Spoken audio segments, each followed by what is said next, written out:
Going somewhere?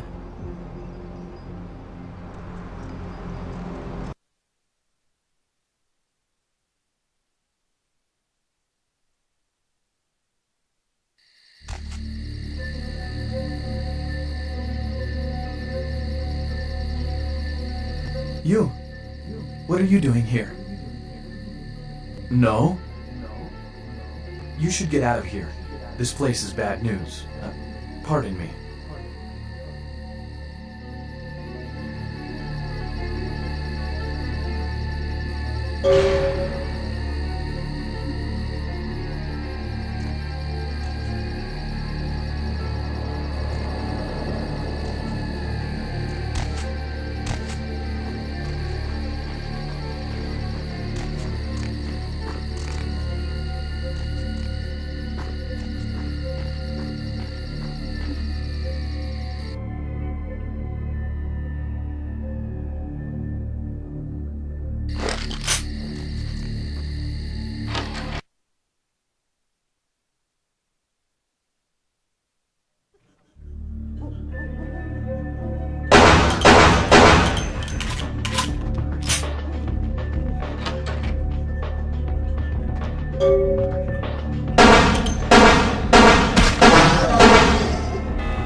It is quite peculiar, the happenings I've been made to witness for my supernatural longevity.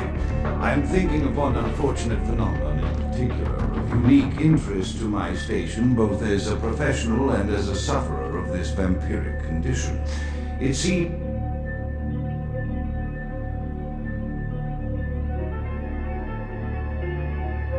the stream of time has begun to erode the moorings of my chosen course of study, for the methodologies that gave birth to psychology are slowly disappearing.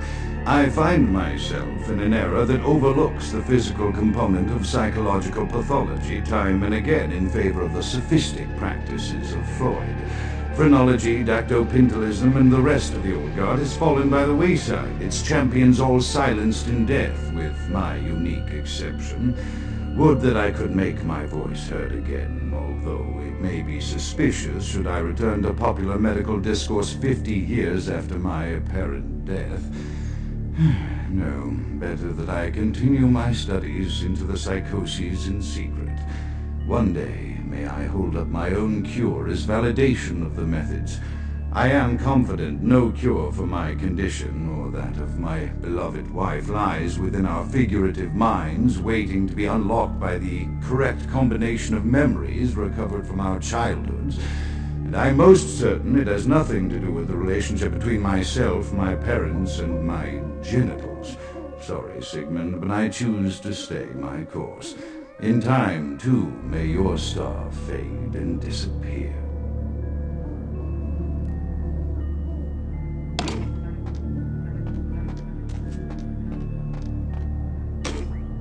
Another unfortunate casualty to tide of time, insane asylums. I lament their loss not only as brokerage houses for the breadth and depth of human psychoses, but also I shall mourn the disappearance of that peculiar environment present only in an insane asylum.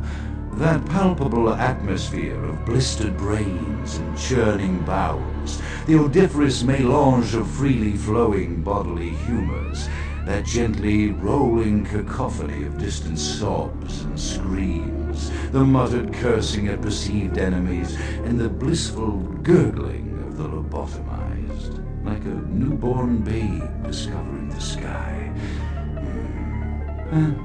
I shall still find test subjects as surely as I find bloody sustenance in the night, but this climate, I fear, may never be replicated.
Often I reflect with great regret on the missed opportunity that was my infector.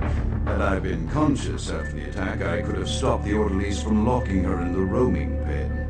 What I would give for just one interview, a few simple questions of the plague-ridden woman who met her end that dawn. Of course, there is no guarantee she would have been any more helpful than my current crop of test subjects, mewling wretches. Few could be called enthusiastic. Given the nature of the tests, I cannot expect the same fervor from all, but a modicum of cooperation would be appreciated. And the one called John went so far as to gnaw off his arm and escape into the floorboards like some feral rodent. I still hear him scurrying about at night. He must have made an atrocious mess.